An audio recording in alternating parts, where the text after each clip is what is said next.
연준이 지난달 개최한 연방공개시장위원회 정례회의에서 추가 경기 부양 필요성을 집중 논의한 것으로 밝혀졌습니다. 연준이 공개한 FOMC 의사록에 따르면 회의에 참석한 FOMC 위원 다수가 경기가 상당한 수준으로 지속적인 회복세를 보이지 않으면 꽤 빠른 시일 내에 경기 부양을 위한 추가적인 통화 정책이 필요하다는 의견을 보였습니다. 장 클로드 융커 유로그룹 의장이 그리스 총리와 만난 뒤 그리스의 유로 탈퇴에 전적으로 반대한다면서 재정 추가 감축이 그리스가 유로권에 남을 수 있는 마지막 기회라고 말했습니다. 또 그리스 구제금융 이행 조건인 긴축 시한의 연장 여부는 이른바 트로이카 실사팀의 조사 결과에 달려있다고 언급했습니다. 중국 제조업 경기 위축이 가속화되고 있습니다. HSBC가 집계하는 중국 제조업 구매관리자 지수, 즉 PMI 예비치가 47.8로 전월에 49.3에서 또 미끄러졌습니다. 지수가 50 미만이면 경기 위축을 의미하는데 HSBC 제조업 PMI는 지난해 10월 이후 계속 50 미만에서 움직이고 있습니다. 1분기에 8천억 원 줄었던 가계빚이 2분기 들어 다시 증가했습니다. 금융기관 대출이 전분기보다 10조 9천억 원 늘어나고 전분기에 축소됐던 카드, 할부 외상 판매 역시 감소폭이 줄었습니다. 2분기 전체 가계빚은 총 922조 원으로 역대 최대치를 새롭게 썼습니다. 안녕하십니까. 오늘 전 내일장 1부의 최리나입니다. 미국의 3차 양적 완화, 즉 퀴스의 기대감은 높아졌지만 반대로 중국의 지표는 좀 부진했습니다. 오늘 이같이 두 가지 재료가 상충하면서 외국인들의 관망 수급 속에 지수는 오르락 내리락 방향성을 못 잡고 있는데요. 단 한 가지 전일과 차이점이 있다면 전일은 코스피 저점이 1910선대, 오늘은 많이 밀려봤자 1920선대라는 것이죠. 이런 식으로 해서 코스피는 상당 부분 단기간 저점이 어딘지 타진하고 있지 않나 생각이 듭니다. FOMC 의사록 공개 결과 매파가 확 줄고 다들 추가 부양이 필요하다는 공감대를 좀 형성하고 있는 듯한데요. 반대로 중국의 경기 선행지수는 괜찮았지만 PMI 제조업 속보치가 10개월 내 위축 국면으로 드러나 오늘 기계 섹터 등 중국 관련주에 약간 피해가 있는 듯합니다. 하지만 코스닥은 오늘까지 11연속 상승 500선이 코앞인데요. 일부에서 준비한 소식 먼저 짚어보겠습니다. 애널리스트에게 듣는다. 오늘은 하나대투증권으로 먼저 가봅니다. 미 연준이 QE3 강력 시사했는데요. 부양책 기대해도 괜찮을까요? 매수 강도가 확연하게 떨어졌습니다. 외국인들 수급, 향후 전망과 관련해 국내 증시 언제까지 숨고를지도 연관지어 살펴보죠. 계속해 우리 투자증권 김민규 차장님 만나뵈러 갈 겁니다. 유럽 정상회담에 일희일비할 필요 없이 오히려 코스피 1950포인트대 나올 수 있는 펀드 매도 물량을 신경 쓸 필요가 있을까요? 이 두 가지 이슈 역시 체크해 볼게요. 평택촌놈을 이기는 전략 시간에는 정호영 대표님 만나서 뒷력을 반복하는 코스피 불안한 장세 언제까지 지속될지와 상대적으로 같은 기간 코스닥 수렴에 돌 수 있는지 알아보겠습니다. 또한 오늘까지 급등하고 있죠. 문재인 테마주 대응법도 종목별로 알려드릴게요. 주간 5% 공략 종목은요. 현재 윤정훈 주임님이 주목해 지켜보고 있는 SK케미칼 설명 듣겠습니다. 마감 전략엔 포트폴리오 시간에는 코스닥에 주목하자는 플래너 연구소 김상균 팀장님이 나오셔서 공략주 시원하게 공개해 주신다고 합니다. 현재 모베이스와 제닉 등으로 두 자릿수 높은 수익을 내고 계신데요. 포트 종목별 얘기도 상세하게 들려드립니다. 그래도 다시 플러스권을 되찾았습니다. 코스피는 1983선까지 올라왔네요. 시황센터 먼저 다녀오겠습니다.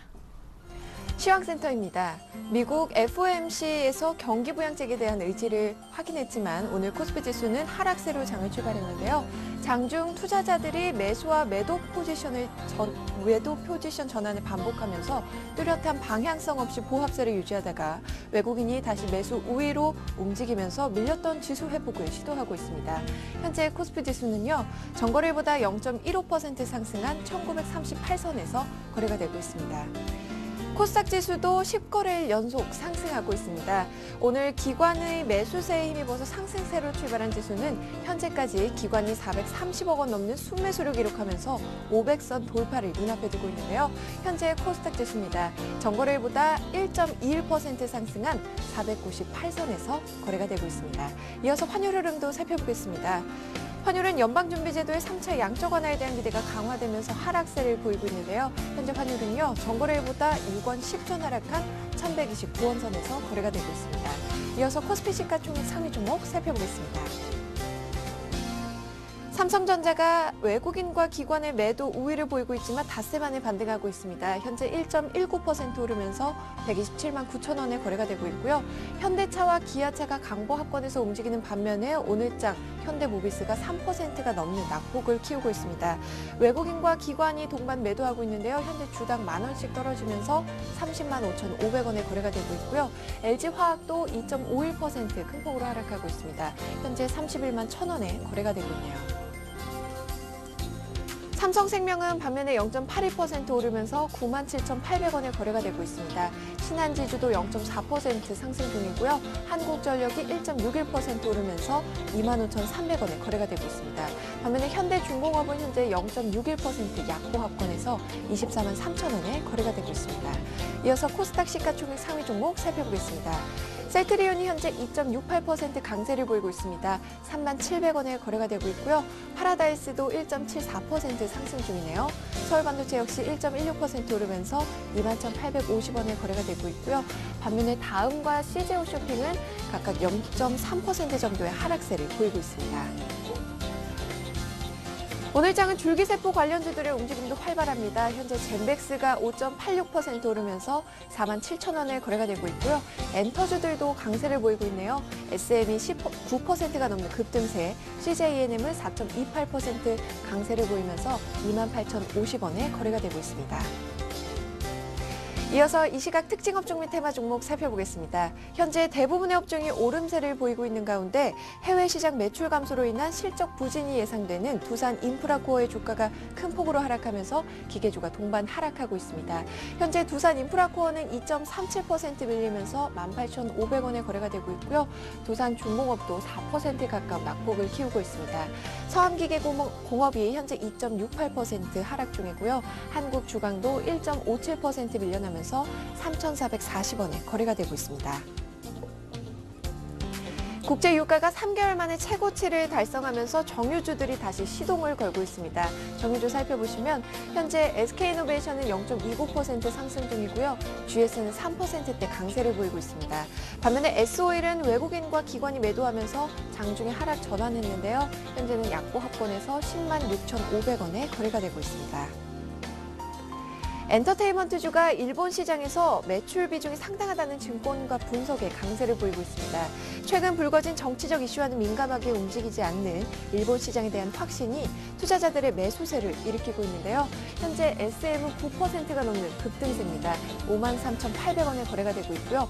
YG엔터테인먼트도 8%가 넘게 급등하고 있네요. 로엔이 6.67%, JYP-ENT는 2.69%, CJENM은 현재 4.28% 오르면서 28,050원에 거래가 되고 있습니다. 불황에 쉽게 흔들리지 않는 화장품주가 오늘장 강세를 보이고 있습니다. 현재 코스맥스와 에이블 CNC는 52주 신고가도 경신했는데요. 코스맥스가 6% 넘는 급등세를 보이면서 35,850원에 거래가 되고 있고요. 에이블 CNC가 2.55%, 아모레즈는 3%가 넘는 상승세입니다. 현재 한국콜마가 6%에 가까운 급등세를 보이면서 12,450원에, LG생활건강도 주당 만원씩 오르면서 60만 6천원에 거래가 되고 있습니다.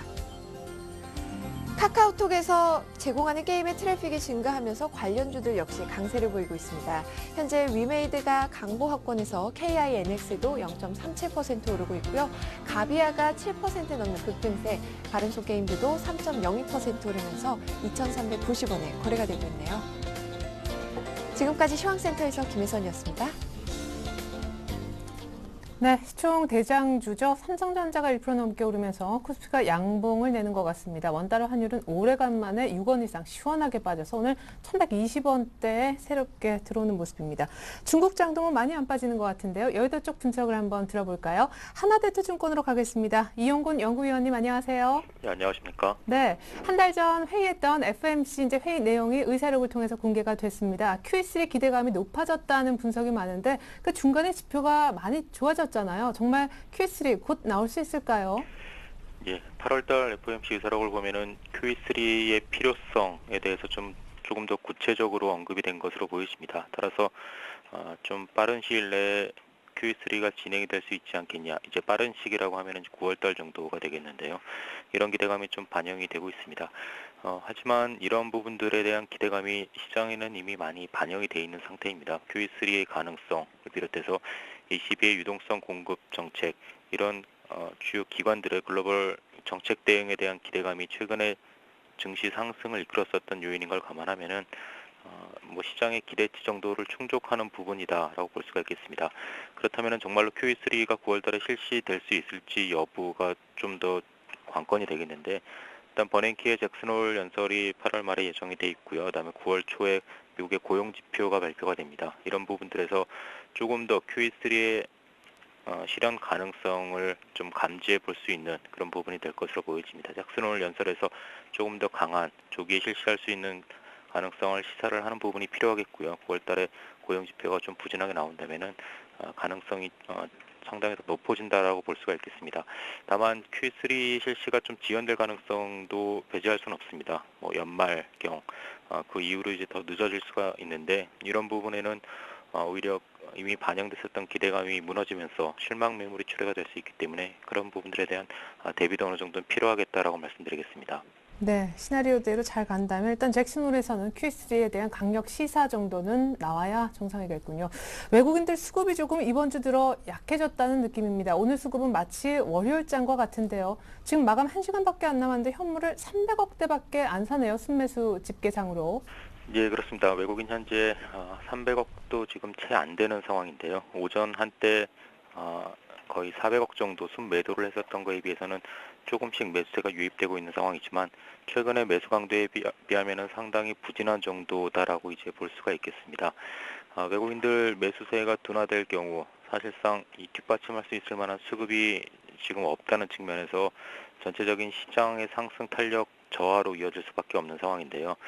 다만 이제 다행스러운 부분들은 베이시스가 유지가 되면서 프로그램 쪽 매수가 계속 유입되고 있다는 부분입니다.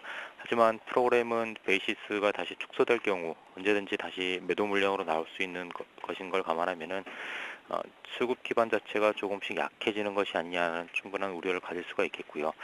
삼성전자 중심으로 외국인들 차익성 매도를 계속 나오고 있기 때문에 단기적으로 급하게 들어왔었던 자금 자체가 어느 정도 좀 마무리가 될 수 있는지, 이런 부분들을 주목해야 될 것으로 보여집니다. 일단 판단하기로는 단기성 자금 자체 외수 부분들이 많이 좀 마무리가 된 상태인 것으로 보여지고요.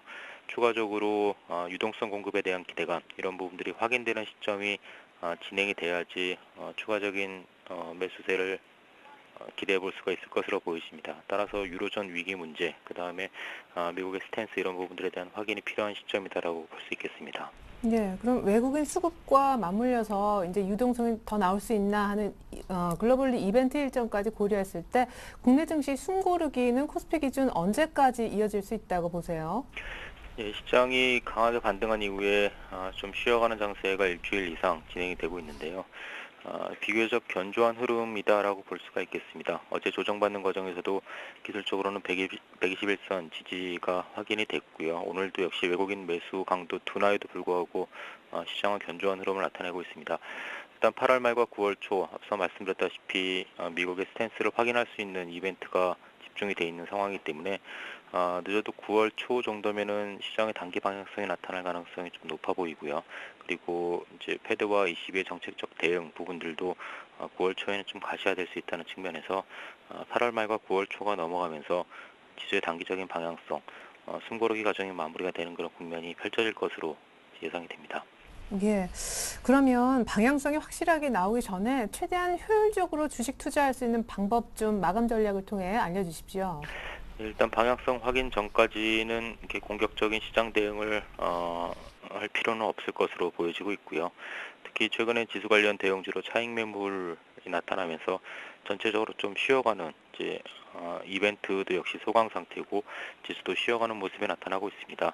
당분간 지수는 박스권 흐름을 조금 더 이어갈 것으로 보여지기 때문에 박스권에서 기대 수익률을 좀 낮추고 매수와 매도를 반복하는 트레이딩 관점의 접근이 바람직해 보입니다. 특히 대형주의 탄력이 둔화되고 외국인 매수 강도가 조금 더 약화된다고 하더라도 전체적인 시장 흐름 자체가 단기간에 크게 악화될 가능성이 많지 않기 때문에 가격 매력이 있는 중소형주로 사람들의 관심, 투자자들의 관심이 이전될 가능성이 있습니다. 따라서 가격 매력 있는 중소형주 중심으로 트레이딩 전략을 구사를 한다면은 좀 더 효과적인 수익을 거둘 수 있을 것으로 판단됩니다. 그러게요. 오늘 시장과 상관없이 정말 신고가 내는 중소형주, 뭐 심지어 중형주도 많이 있더라고요. 섹터는 요즘 어디가 좋습니까? 섹터는 섹터 전략으로는 뚜렷한 움직임이 나타나지가 않고 있습니다. 어느 한쪽 섹터로 쏠림 현상이 나타나지도 않고 있고요. 돌아가면서 순환매가 상당히 빠르게 나타나고 있습니다. 물론 통신주처럼 최근 2, 3주 동안 꾸준하게 상승세를 나타내는 업종도 있긴 하지만 전체적으로 매우 빠른 순환매가 형성이 되고 있기 때문에 어떤 지속적인 홀딩 전략, 한두 개의 섹터를 기본적으로 홀딩하기에는 그렇게 적정하지 않은 상황으로 보여지고 있고요. 섹터별로 가격 메리트가 있거나 그동안 많이 하락해서 충분하게 조정을 받았었던 섹터 중심으로 단기 대응해 나가는 전략이 좀 더 필요할 것으로 보여집니다. 네, 연구원님, 저 사실 개별주 섹터를 좀 여쭤봤었는데 표현이 좀 그랬나 봐요. 예, 예, 중소형주 쪽에 요즘 괜찮은 쪽이요. 코스닥 쪽 섹터는 조금 더 활발한 모습을 나타내고 있는데요. 특히 바이오 업종에 대한 관심들이 조금씩 커져가고 있고 엔터 관련된 종목들도 역시 시장에서 좀 주목을 받는 것으로 보여집니다. 다만 이제 바이오나 엔터는 개인들의 투자 심리와 많이 연동이 되어 있는 업종이라고 볼 수가 있겠습니다. 따라서 개인들의 매매 비중이 좀 큰 편이고요. 단기적으로 주가 변동성도 클 수 있다는 측면에서 투자하는 데 있어서 그리고 트레이딩하는 데 있어서 상당한 유의가 좀 필요한 부분입니다. 하지만 성장성에 대한 기대감이 최근에 부각이 되고 있기 때문에 이들 업종에 대해서는 트레이딩 관점에서 좀 관심을 가지고 지켜볼 수 있지 않나 그렇게 보여집니다. 네, 바이오 엔터 쪽. 하지만 개인들이 또 많이 좋아하는 투심에 흔들릴 수 있는 쪽이라 주의도 필요하다는 얘기 감사합니다. 하나대투증권 이용건 연구위원님의 도움 말씀이었습니다. 잘 들었습니다. 예, 감사합니다.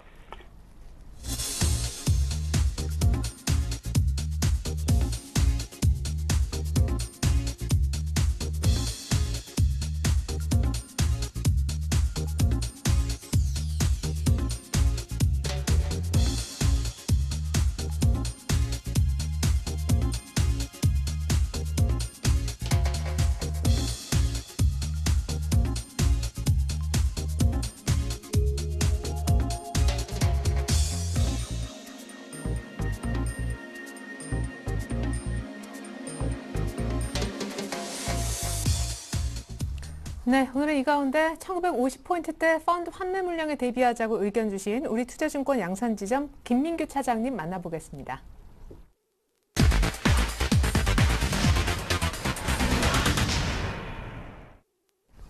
네, 차장님 안녕하세요. 안녕하십니까? 네, 지난주 후반부터 이번 주 내내 이벤트 결과 확인 전까지는 절대 팔지 말라고 하셨는데요. 네. 맞나요? 예, 이제 유럽 정상들은 보니까 융커 의장하고 그리스 총리하고는 만난 것 같더라고요. 예, 뭐 아시다시피 일단 전초전이 시작이 됐습니다. 그러니까 아시다시피 그리스 사마라스 총리하고 융커 유로 그룹 의장이 일단 만남이 있었는데요. 시장의 반응은 좀 약간 다르게 움직였습니다. 통화적인 움직임과 시장적인 움직임이 좀 달랐다고 말씀드릴 수 있습니다. 즉 일단 유럽의 시장은 거의 1% 이상 하락하면서 스페인 같은 경우 2.8% 이상 밀리는 모습을 보여줬습니다. 이 부분을 보면 일단 이 두 분의 대화는 일단 투자 심리를 살렸습니다. 내용을 보시면 아시다시피 뭐 기회를 더 준다는 쪽으로 일단 융거 유로그룹 의장이 말을 했고 그런 면에서 살렸지만 네덜란드와 독일의 반응이 일단 시장을 또 싸늘하게 얼어버리게 만들었습니다. 일단 네덜란드는 반대 의견을 분명히 했고요. 독일 메르켈 총리 곧 있으면 이제 융거 의장과 이제 만남이 있는데 만나서 별 이야기는 없을 것이라는 이야기를 못을 박았습니다. 즉 오늘 내일 연쇄회동에서 별다른 이야기가 나오지 못할 것이라는 게 일단 시장의 일반적인 예상이라고 볼 수 있는데요. 그런데도 불구하고 미국 시장과 유럽 시장은 약간 다른 점이 있었다면 역시 미국 시장은 양적 완화에 대한 기대감을 키웠다는 점이 좀 다르다고 보시면 될 것 같습니다. 일단 시장의 반응은 일단은 뭐 저번에도 말씀드렸지만 이분들의 만남에 의해서 시장이 좀 움직임이 있을지언정 전체적으로 봤을 때 저는 상승 쪽에 좀 더 무게감을 두고 있다는 점을 미리 말씀드리고 싶고요. 두 번째로 말씀드리고 싶은 건 역시 어저께 있었던 FOMC 회의록 공개였습니다. 회의록 공개를 보시면 일단 양적 완화에 대한 기대감은 좀 높아지고 있는데요. 그 내용을 보면 그 문구에 보면 man이라는 표현을 영어적인 표현을 많이 썼는데요. 그러니까 이 비둘기파적인 발언이 많이 나왔다고 보시면 됩니다. 쉽게 말해서. 그래서 미국 시간으로 오후에 나온 연준 의사록에서 비둘기파적 발언이 많이 나오면서 시장 전문가들은 일단 호재로 받아들였습니다. 그 호재로 받아들인 게 이렇게 미국 시장을 보면 밑에 긴 꼬리를 달면서 양봉으로 좀 끝나는 모습을 보여주었습니다. 물론 다우지수, S&P, 나스닥의 움직임은 좀 달랐지만 전체적으로 시장은 그에 대한 기대감을 가지고 움직인다고 보셔도 충분히 무난할 것 같고요. 3차 양적 완화에 대해서는 결론적으로 얘기하면 물론 9월 달에 시장은 결론이 날 겁니다. 결론이 날 건데 그 전에 대한 기대감을 올렸던 시장이 계속적으로 이 기대감을 가지고 시장에 접근할 수 있다는 점에 있어서는 저는 이 부분에 있어서는 상당 부분 긍정적이라고 생각을 하고요. 유럽 쪽에 있어서의 부침은 있겠지만 일단은 조금 더 지수는 간다는 쪽으로 생각을 하시고 매매를 하시는 데 있어서는 어려움이 없을 거라고 일단 생각이 듭니다. 그리고 마지막으로 말씀드리고 싶은 것은 1950선대 펀드 매도 물량에 대해서 항상 주의를 기울이고 대비를 하자고 말씀드렸는데요. 여기서 말씀드리고 싶은 거는 결론적으로 얘기하면 안전자산, 위험자산에 대해서 이야기를 하고 싶다는 겁니다. 즉 보면 시장의 움직임에 따라서 안전자산 선호를 했다가 위험자산을 선호했다 이렇게 움직이고 있는데요. 그런 움직임을 떠나서 일단은 상품 가격이 움직이는 거에 따라서 펀드의 매도 물량도 어느 정도 나온다고 생각합니다. 물론 관련 종목에 따라서 엇갈리고는 있지만 1950선대에서는 펀드 매도 물량 부분이 상당 부분 나올 것이라 생각하기 때문에 이 점에 주의를 기울이셔야 되고요. 일단 매매를 하실 때는 외국인보다는 기관이 매도에 대해서 중점적으로 하고 있는 개별 종목은 일단 같이 매도하시는 편이 좋을 것 같고요. 제 생각에는 경기 민감주나 대형주에 있어서는 외국인 매수 종목에 대해서 매수를 동참하는 것이 좋다고 생각합니다. 단 지금 중국의 PMI 지수가 오늘 발표가 됐는데요. 47.8이 나왔습니다. 전월달 49.3보다는 줄었는데 여기에 있어서 시장이 어떻게 해석하냐에 따라서 좀 시장의 움직임이 다를 것이라 예측을 했는데 일단은 지금 부양책에 있어서 얘기가 나오지 않고 있는 상태고 중국 시장을 보시면 아시겠지만 빠지고 있는 모습입니다. 화학주에 있어서 매입은 좀 자제하고 조심할 필요가 충분히 있다고 생각이 듭니다. 예. 얘기를 굉장히 많이 해주셨는데 일단 섹터로 들어가기 전에요. 미국의 QE3는 9월에 아마 결론이 날 거다 하셨는데 부침이 있을 거라던 유럽, 특별히 그리스도 9월에 뭔가 유로존 탈퇴 가능성도 높다라는 보고서가 나왔습니다. 시티그룹 쪽 얘기인데 시티가 언제나 이 탈퇴의 가능성을 점차 높여오지 않았습니까? 이제 9월, 10월 얘기를 하고 있더라고요. 예, 시티그룹이 과거에 보시면 2012년도 5월 10일자에 유로존 이탈 확률을 그리스의 이탈 확률을 50%에서 75%로 높이면서 움직임을 좀 공격적으로 이야기를 하는 경향이 있었습니다. 그런데 최근에 보시면 다시 90%로 높아졌는데요. 이 내용을 조금 더 깊게 들여다볼 필요가 있습니다. 시티그룹이 말하는 그렉시트, 즉 그리스에 대한 유로존 탈퇴 가능성을 90%로 보고 있는데요. 이게 애널리스트인 마이클 사운더스가 보고서에 따르면 12개월에서 18개월 사이에 발생할 가능성이 90%, 즉 앞으로 1년 정도의 기간이 걸릴 거라는 점을 유의를 하셔야 됩니다. 그러니까 지금 당장 망한다는 소리는 아니고 길게 본다면 18개월, 즉 1년 6개월 정도의 기간이 있을 거라는 이야기를 하고 있기 때문에 이것도 먼 미래에 대한 이야기를 좀 심도 있게 이야기한 거라고 보시면 될 것 같고요. 그렇기 때문에 6개월 이내에 발생할 가능성에 대해서는 물론 이제 커지고는 있지만 90%보다 훨씬 작은 수준이라고 보시면 됩니다. 즉 여기에 있어서 매매에 있어서 두려움을 갖는다든지 여기에 대해서 너무 좀 크게 걱정하실 필요는 저는 전혀 없다고 생각을 합니다. 예. 자, 이제 섹터나 종목 얘기 들어보죠. 사실 중국 지표가 안 좋았고 부양 얘기도 딱히 있지 않아서 화학주는 좀 조심하자 하셨는데 개별주 얘기도 많지만 기관이 파는 개별주는 아니라고 하셨잖아요. 포트 짜신다면 섹터별로 몇 % 정도 넣고 싶으신가요? 예, 지금 어떻게 보면 IT 관련해서는 지금 삼성전자의 부침이 상당히 심한데요. 지금 IT 관련해서 팁을 하나 말씀드리겠습니다. 지금 일단 지금 제가 얘기한 건 전기전자 20%, 자동차 5, 조선업종 10, 화학 10, 정유 5 정도, 현금 50%인데요. 지금 전기전자 쪽에서 가능한 팁을 하나 말씀드리면 일단 2012년도 10월 12일 날 일단 마이크로소프트에서 윈도우 8이 이제 출시 예정으로 있습니다. 8월 달에 이게 지금 윈도우 8에 관련된 PC를 한번 선보인 적이 있는데요. 이 부분이 좀 약간 쇼킹한데 지금 스마트폰이 추가하는 터치 방식을 윈도우 8도 지금 그 PC에 이용을 할 생각입니다. 즉 이런 부분이 산업 전방에 미치는 영향을 생각한다면요, 좀 이와 관련된 종목들에 대해서 좀 주가 움직임이 이미 움직이고 있는 상태인데 이런 종목들을 좀 많이 눈여겨 보실 필요가 있다는 겁니다. 즉 이런 사업에 대한 수혜주에 대해서 좀 염려를 해둬야 되고요. 저는 지금 저저번 주에 이야기 드린 ELK를 한 번 더 추천을 해드립니다. 이걸 좀 자세히 좀 보셔야 될 것 같고요. 자동차 업종 같은 경우에는 기간에 매도 물량이 좀 나오고 있는 상태인데 현대차, 기아차, 모비스, 위아, 글로비스 모두 지금 가격대에서는 좀 들어가는 데 있어서 좀 무리가 있다고 생각을 하고요. 조선업종은 저는 지금 유럽 쪽 조선업종 관련해서는 지금 현대중공업, 삼성중공업 모두 보고 있는데 삼성중공업 쪽에 점수를 좀 더 주고 싶습니다. 지금 보면 유로 달러가 1.25 수준까지 올라와 있는데요. 유로 달러가 항상 즉 유로가 강한 경우에는 삼성중공업이 반대로 주가 흐름 보면 상당히 좋은 상태를 유지하고 있는 상태입니다. 지금 4만 원대 올라가려고 하다가 다시 밀려 있지만 다시 한 번 더 레벨업 하는 데는 큰 무리가 없다고 생각을 합니다. 예, 그리고 화학주는 지금 10% 정도 갖고 계신데 중국 지표가 별로라고 하셨지만 기 보유하신 분들이 팔 필요까지 있을까요? 지금 기 보유하신 분들은 지금 파는 건 저는 저점에 가까운 선에서 판다고 생각하기 때문에 파는 건 안 되지만 장기적으로 봤을 때는 중국에서는 기대하기는 힘들다고 생각합니다. 왜냐하면 중국이 지금 정치적인 리스크가 너무 큰 상태인데요. 중국의 부패 지수를 한번 들여다보면 지금 역대 정권 중에서 가장 부패가 심하다고 일단 로이터에서 이야기도 나오고 있는 상태입니다. 그렇기 때문에 중국에서 뭔가 큰 기대를 하는 것보다는 그 주식이 가지고 있는 본질적 가치에 좀 더 기대서 분석을 하시고 또 들어가는 게 더 낫다고 생각하고요. 그렇기 때문에 LG화학이라든지 호남석유 이런 종목들 지금 팔라는 얘기는 못 드리겠지만 적정한 가격 수준에서는 정리하고 다른 섹터를 보는 게 저는 더 낫다고 생각합니다. 네, 특별히 오늘 IT에 대한 팁 10월 12일에 나올 예정인 윈도우 8의 수혜주 ELK를 다시 한번 강조해 주셨습니다. 현금은 절반 정도 얘기까지 잘 들었습니다. 우리 투자증권의 김민규 차장님 전략이었습니다. 감사합니다. 감사합니다.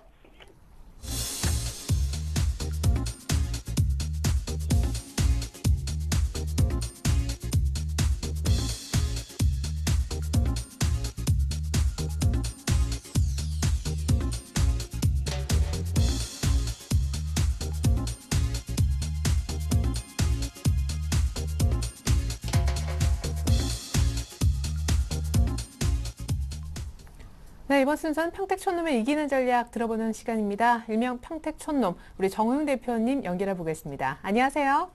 네, 안녕하세요. 네, 오늘도 삼성전자가 올라가면서 시장이 조금 플러스권을 되찾지 않나 싶은데 아직은 해외 증시의 본격적인 조정이 나타나진 않는 것 같아요. 네, 그렇습니다. 해외 증시가 고점에서 꺾이는 양상은 현재 보여주고 있는데 아직까지는 크게 이렇게 하락했다 볼 수는 없겠고요. 오늘은 정확하게 말하면 혼조세라고 말해야죠. 그러니까 전일 코스피 지수가 1935로 마감했었는데 오늘 고가가 1942, 그러니까 이제 겨우 7포인트 올라갔고요. 저가는 1924, 그러니까 약 11포인트 정도 내려갔었는데요.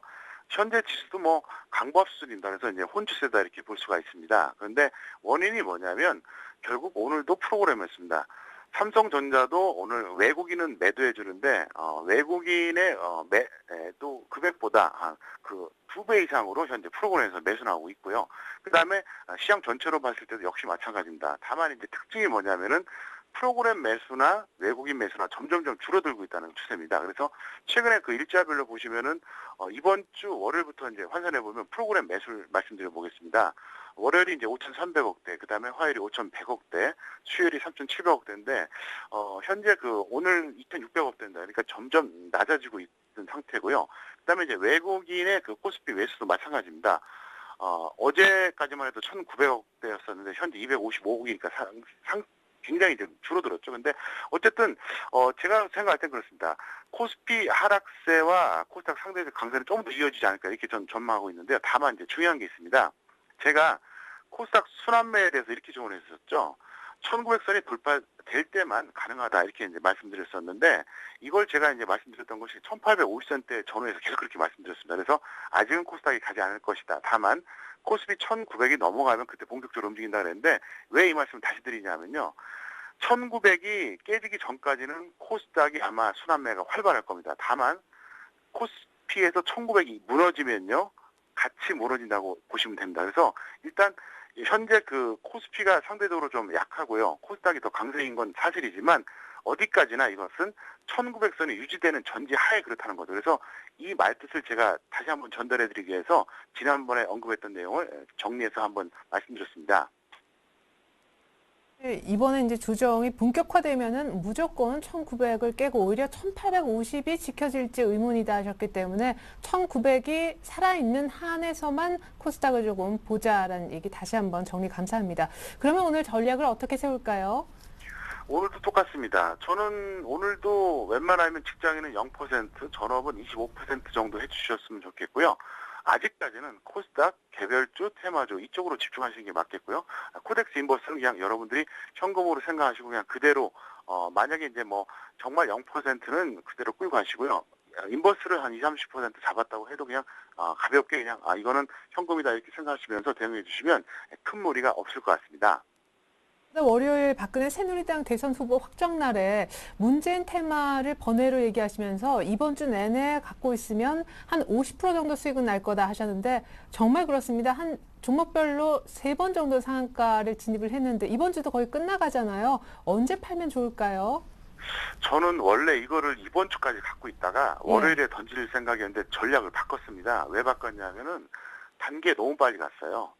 그 박근혜 후보가 확정되고 나서 이제 그 실제적으로 이제 주말에 이제 확정이 됐었죠. 그리고 이제 월요일에 발표가 됐는데 사실상 뭐 이미 다 알고 있는 얘기 아니었습니까? 근데 박근혜 테마주가 그 발표되기 전 바로 이제 그 금요일부터 꺾이기 시작했거든요. 근데 문재인 테마주도 마찬가지입니다. 이건 뭐 확정된 건 아니고 이제 제주도 경선이 이제 그 토요일부터 실시가 되는데 사실상 문재인 후보 같은 경우는 이제 1등하면 본전입니다. 1등 못하면 그게 좀 이상한 거죠. 근데 단기에 너무 갔기 때문에 저는 원래 당초 예상은 다음 주 정도 던질까 했는데 저는 그래서 이제 실전에서는 제가 오늘 고객들에게는 상한가 무렵에서 다 던지라고 했습니다. 왜 그러냐면 실전에서는 우리들 제약이 80% 나왔고요. 우리들 생명과학 60% 나왔습니다. 수익이. 근데 이게 너무 가파르게 올라갔다는 거죠. 그래서 일단 다 던지라고 했는데 만약에 아직도 갖고 계신 분들은 우리들 제약이라든가 우리들 생명과학 이런 것들이 상한가 풀리면 던지시고요. 안 풀리면 뭐 굳이 던지지 마시고요. 내일은 반드시 매도하시기 바랍니다. 왜 그러냐면 내일은 가도 약하고요. 밀리게 되면 급락할 가능성이 있으니까 이만하면 됐다 싶으니까 여러분들이 욕심 부리지 말아달라 이렇게 좀 부탁드리겠습니다. 네, 늦어도 문재인 테마주 내일은 반드시 현금화 얘기를 감사하게 들어봤습니다. 오늘 기존 추천주 가운데 AS 좀 필요한 종목 있으시면 한 종목 정도 부탁드릴게요. 네, 셀트리온입니다. 068270인데요. 사실은 바로 어제 추천했습니다. 근데 어제 이제 평균 28,750원에 말씀을 드렸었는데 오늘 운이 좋게도 31,000원 전후까지 현재 올라가 줬는데요. 이거는 이제 만약에 밀리면은 3만 원 정도 매도해 주시고요. 올라가면 한 32,000원 정도 해주면 될 것 같은데요.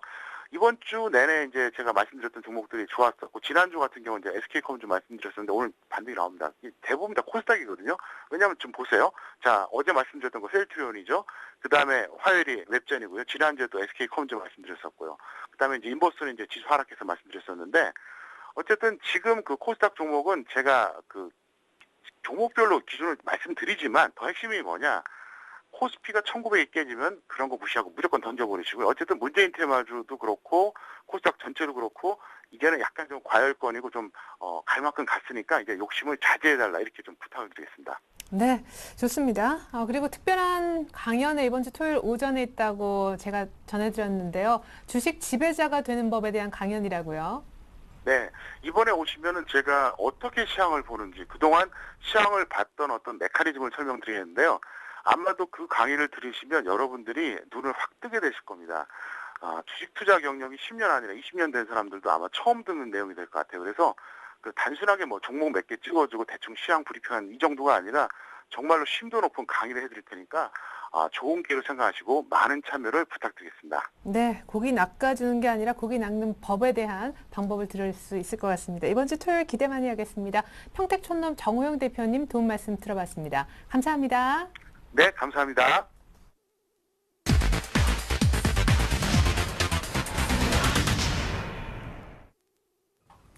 네, 일주일간 5% 정도의 수익을 낼 수 있는 종목을 찾아봅니다. 주간 5% 공략주 시간인데요. 먼저 한 주간의 수익률부터 공개합니다.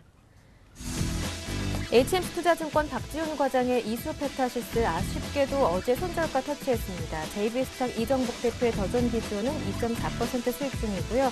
어제 받았던 아이러브스탁 전수미 팀장의 한국전자인증이 1.3% 수익 중입니다. 리딩 투자증권 윤정훈 주임의 LS 현재 수익률 1위를 달리고 있는데요. 목표가가 92,000원이었는데 오늘 장중에 91,400원까지 오르면서 목표가 거의 근접했습니다. 3.8% 수익이고요. 동양증권 박현상 대리의 NC소프트는 3% 가까운 수익 기록하고 있습니다. 이 가운데 오늘은 리딩투자증권 윤정훈 주임 전화 연결해 보겠습니다. 안녕하세요. 네, 안녕하세요. LS 목표가 거의 도달했는데요. AS부터 받아보겠습니다. 네, 지난주 추천드렸던 LS 같은 경우에는 제가 일단 92,000원을 보고 말씀드렸고요. 지금 네. 대형주로서 이 전기산업 그리고 전선산업 쪽에서 계속해서 수익이 발생할 것으로 보고 추천을 드렸던 거고요. 지금 시간이 조금 걸릴지는 모르겠지만 목표가는 충분히 도달하고 9만 원, 10만 원까지는 갈 것으로 보이기 때문에 중기 보유 관점은 좋을 것 같습니다. 네, LS 목표가까지 무난하게 도달할 수 있을 것이다. 예상보다 시간은 걸릴 수 있을 것이다. 진단해 주셨고요. 그렇다면 오늘 관심 종목도 이어서 들어보겠습니다. 네, 금일 제가 추천드릴 종목은 SK케미칼입니다. LS 이어서 이 회사도 지금 이제 지주회사로 구별되는 회사인데요. SK케미칼 같은 경우에는 우선 SK가스의 매출액에 따라서 굉장히 많이 달라집니다. SK가스의 이제 51%를 두고 있는 최대 주주인데요. SK가스 같은 경우에는 지금 5월 이후로 계속해서 지속적으로 상승하고 있습니다. 그 이유가 이제 주된 이유가 미국의 이제 셰일가스가 일반화가 되고 셰일가스가 많아지면서 일반 그 가솔린이나 LPG까지도 가격이 안정화가 되면서 전반적인 이제 석유화학 부문에 있어서 경쟁력을 갖출 것으로 보고 있고요.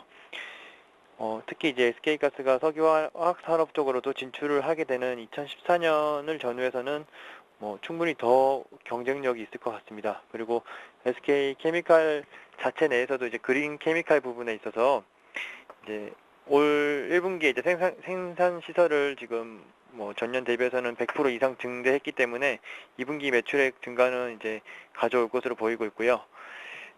전반적인 그 주가 흐름 자체가 차트를 한번 보면서 말씀드릴게요. 네, 지금 SK케미칼 차트를 보고 있습니다. 지금 이제 이거는 일봉으로 지금 보고 계시고요. 지금 중간에 이제 가로지르고 있는 선이 보라색 선이 360일선입니다. 현재 이제 제가 제일 이렇게 좋아하는 선호하는 차트 모양인데요. 360일선을 전후로 해서 움직이고 큰 이제 급등이나 급락이 안 나왔던 주가 모양이고요. 현재 보시면은 이제 6월 이후로 7월, 8월까지 20% 정도 지금 SK케미칼 주식이 상승을 보여왔습니다. 그런데 여전히 지금 SK가스 대비해서는 SK가스가 동일 기간 동안에 50% 정도 상승했기 때문에 아직 저평가 구간이 생각이 들고요.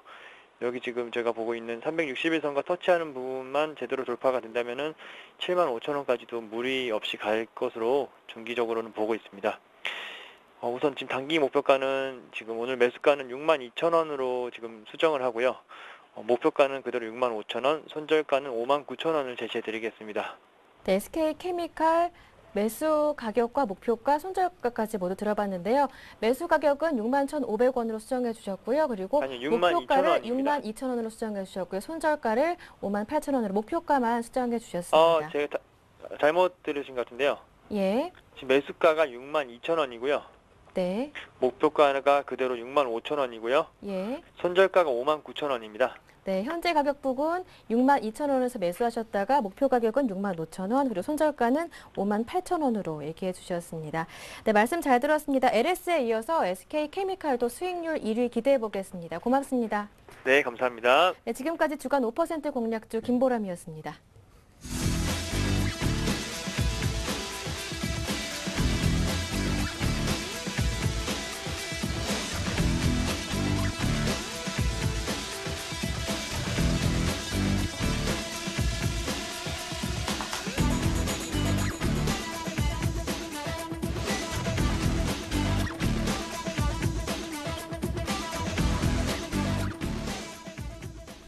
네, 나쁘지 않습니다. 오늘 시가 정도에서 끝나나 했는데 시가보다 잘하면 종가가 높은 소폭이지만 양봉이 나타날 수 있을 듯합니다. 1938선. 다시 한번 마감 전략 들어보고요. 포트폴리오 종목 얘기도 확인하겠습니다. 오늘은 플래너의 연구소에서 김상균 팀장님이 함께해 주실게요. 안녕하세요. 예, 반갑습니다. 네, 경기 부양 기대감도 뭐 어떤 식으로든 계속 이어지는 것 같고요. 외국인이 좀 덜 산다고는 하지만 또 파는 것도 아니잖아요. 코스피는 무난한 것 같고 수익은 코스닥 쪽에서 나는 것 같아요. 예, 지금 장세 자체를 보게 된다면 현재 코스피보다는 코스닥 장세가 강하다고 볼 수가 있습니다. 최근 들어 코스피가 급등을 하는 가운데서 코스닥 같은 경우는 움직임 자체가 없었습니다. 그렇기 때문에 코스닥 자체와 코스피와 키 맞추기를 위해서 현재 장세는 코스닥이 어느 정도 강한 힘을 발휘할 수 있다라고 볼 수가 있겠습니다. 코스피 같은 경우에는 아직까지 꾸준히 숨고르기 전략, 새로운 경기 부양책이라든지 모멘텀, 특히 뭐 QE3라든지 강한 유럽에서의 경기 부양책이 나오기 전까지는 꾸준히 행보 가능성이 높다고 볼 수 있겠습니다. 지속적으로 외국인들의 수급에 대해서 관심을 가질 필요성이 있습니다. 외국인들의 매도가 나오거나 외국인들의 매수가 다시 붙게 될 경우에는 코스피 자체도 다시 한번 위로라든지 밑으로라든지 방향성을 잡을 것으로 예상되고 있습니다. 그렇기 때문에 지금 장세 같은 경우에는 코스피보다는 코스닥에 좀 더 집중을 해야 된다고 볼 수 있습니다. 코스닥 같은 경우에도 특히 최근에 이슈를 받고 있는 뭐 갤럭시 노트라든지 아이폰 5 출시 예정을 대비한 휴대폰 부품주라든지 최근에 강세를 보이고 있는 바이오, 헬스케어 관련 종목들에 대해서는 좀 더 집중할 필요성이 있습니다. 뭐 헬스케어 같은 경우는 오스템 임플란트라든지 여러 가지 의료기구들을 납품하는 업체들이 최근 들어 실적이 꾸준히 증가하고 있기 때문에 이런 기업들에서는 꾸준히 관심 가질 필요성이 있다고 볼 수 있겠습니다. 예, 뭐 뷰웍스도 지금 뭐 신고가 내고 있고 사실 뭐 바이오 헬스케어 쪽 뭐 휴대폰 부품 얘기도 하셨지만 오늘 보면은요 중국 관련 내수 소비주들 뭐 여기에는 화장품도 들어갈 수 있겠고 또 엔터주 오늘 굉장히 좋고요. 또 사실 대선 테마 같은 경우에도 최근 들어 급등이 계속 이어지고 있어서 많이 고를 수 있을 것 같아요. 예, 지금 코스닥 장세 같은 경우는 강한 흐름을 보이고 있습니다. 이렇게 강한 흐름을 보이는 가운데서도 꾸준히 실적이 증가할 수 있는 종목들, 그러면서도 이슈가 많이 될 수 있는 종목들로 먼저 수급들이 많이 붙고 있습니다. 네. 구체적으로 아까 얘기를 했듯이 휴대폰이라든지 바이오, 그리고 화장품, 꾸준히 과거에도 실적이 증가했고 앞으로도 실적이 증가할 수 있는 종목 위주로 먼저 올라가고 나서 그 이후에 다시 자산주라든지 저평가 종목들이 이슈를 받을 것으로 예상하고 있습니다. 그렇기 때문에 지금은 과거에 실적이 지속 증가하고 있었던 이슈가 됐던 대장주 위주로 먼저 접근하시는 전략이 유효할 것 같습니다. 네, 좋습니다. 언제나 또 이 스몰캡 개별주 수익 내는데 아주 특별한 장기를 갖고 계신 우리 김상균 팀장님이시기 때문에 지금과 같이 개별주가 활발하게 수익을 낼 때 어떤 종목을 신규로 사도 좋다고 얘기하실지 궁금합니다. 예, 오늘 가지고 나온 종목은 파인 DNC라는 종목입니다. 파인 DNC라는 회사는 LED TV라든지 LCD TV에 샤시를 만드는 회사라고 보시면 되겠습니다. 과거에 실적이 좋지 못했지만 1분기 서프라이즈한 실적을 냈습니다. 1분기 서프라이즈한 실적이 나왔던 것은 슬로바키아 법인에서 LED TV 바텀의 샤시 부분이 가격이 약 2배에서 2.5배 정도 상승이 되면서 주가 자체가 그 실적 자체가 크게 서프라이즈한 실적이 나왔다고 보시면 되겠습니다. 2분기 실적 또한 1분기 실적과 비슷한 약 30억 정도를 예상하고 있습니다. 그렇게 되면은 밸류레이션으로 봤을 때 회사의 현재 지금 펄을 보았을 때는 약 2점 몇 배 정도의 수준도 아주 극도한 저평가라 볼 수 있습니다. 시장에서 보통 약 3배에서 4배, 뭐 5배 정도도 저평가라고 얘기를 하고 있는데 파인 DNC 같은 경우에는 올해 약 2배에서 3배 이하의 수준으로 지금 구간은 충분히 저평가 구간이라고 볼 수 있습니다. 더욱이 삼성 같은 경우에는 중국의 TV가 판매될 경우에 뭐 파라소닉이라든지 일본 경쟁업체 같은 경우에는 시장 점유율이 약 4에서 5% 정도 되고 있습니다. 그런데 세계 판매 1위 업체인 삼성 같은 경우에 중국의 시장 점유율이 약 3.3배밖에 되지 않습니다. 앞으로 삼성전자에서 지속적으로 중국의 TV 판매를 증가할 것으로 예상되기 때문에 마찬가지로 이 파인 DNC 같은 경우는 꾸준히 수혜를 받을 수 있는 종목이다라고 볼 수가 있겠습니다. 차트를 보면서 다시 한번 설명해 드리도록 하겠습니다. 네. 2,800원 정도에서 어느 정도 약한 행보하는 모습을 보였습니다. 최근에 주가 자체가 이렇게 약간 상승폭이 나왔던 것은 1분기 실적이에요. 2분기 실적이 기대감에 의해서 어느 정도 상승했다고 보시면 되겠습니다. 파인 DNC 같은 경우는 아직까지 2분기 실적이 발표되지 않았습니다. IFRS 영향으로 지분법 이익들을 포함해서 약 8월 30일까지 이 실적을 발표할 예정이기 때문에 2분기 실적도 좋을 것으로 예상할 수 있습니다. 실적에 대비해서는 충분히 저평가고 단기적으로 봤을 때는 3,400원, 3,500원 정고점이었던 부분까지는 단기적으로 쉽게 실적이 나오면 뚫고 올라갈 수 있다고 볼 수 있습니다. 그래서 목표가 자체를 좀 더 크게 보고 4,000원을 먼저 목표가를 제시해 드리도록 하겠습니다. 이 종목 같은 경우에는 다른 종목에 비해서 월등하게 가격적인 메리트가 높기 때문에 충분히 정고점이었던 4,000원까지는 기간적으로 충분히 단기적으로도 상승할 가능성이 높다고 볼 수 있습니다. 손절가 같은 경우에는 2,600원을 제시해 드리도록 하겠습니다. 예, 그러니까 2분기 실적이 아직 안 나온 거죠? 이 2분기 실적은 이번 달 말까지 나올 것으로 되어 있습니다. 2분기 실적도 1분기 실적과 비슷한 실적으로 나올 것으로 예상되기 때문에 더욱이 이 TV 판매 같은 경우에는 상반기보다는 하반기가 성수기입니다. 3, 4분기에는 더 실적이 좋을 것으로 예상되고 있기 때문에 지금 구간에서는 꾸준히 분할 매수를 해서 장기적으로 들고 갈 경우는 100% 이상 수익을 예상할 수 있는 종목이라고 볼 수 있겠습니다. 네, 이미 1분기 흑자 전환했는데 2분기도 기대가 됩니다. 파인 DNC 설명을 한번 들어봤습니다.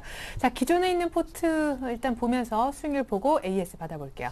자, 우리 김상균 팀장님의 기존 포트폴리오 현황입니다. 펜엔터가 지난주에 수익이 비중이 좀 줄어서 30%였었고요. 이 밖에 모베이스, 대양전기공업, 그리고 제닉, 하이비전 시스템을 또 지난주에 언급하신 바 있습니다. 수익률 한번 볼까요? 오늘 낮 12시 기준 수익을 내보니까 하이비전 시스템은 오버행 이슈 불구하고 괜찮다 하셨었는데 일단 수익은 안 나는 상황에서 전량 매도. 자, 두 자릿수 수익 내는 종목이 3개인데요. 대양전기공업은 지난주하고 사실상 비슷하고 큰 폭으로 좋아진 게 모베이스하고 제닉입니다. 제닉은 1차 목표가 5만 원에 오늘 왔거든요. 그래도 보유. 펜엔터를 또 한 번 비중 축소, 손절가 하향. 예, 펜엔터 먼저 설명해 드리도록 하겠습니다. 펜엔터 같은 경우에 최근에 다시 비중 축소를 해드린 것은 손절가를 우선적으로 5,000원 손절가를 이탈했기 때문입니다.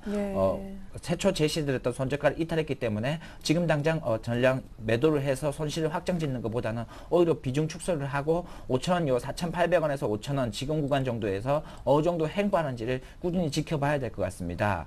펜엔터 같은 경우에 2분기 실적이 서프라이즈한 실적을 예상했지만은 KBS라든지 MBC의 파업으로 인해서 실적이 3분기로 이율이 됐습니다. 실적 자체가 없어진 것이 아니라 3분기로 이율이 된 것이기 때문에 약간의 기간 조정을 거친 후에 3분기 기대감에서 다시 한번 올라올 것으로 예상할 수가 있겠습니다.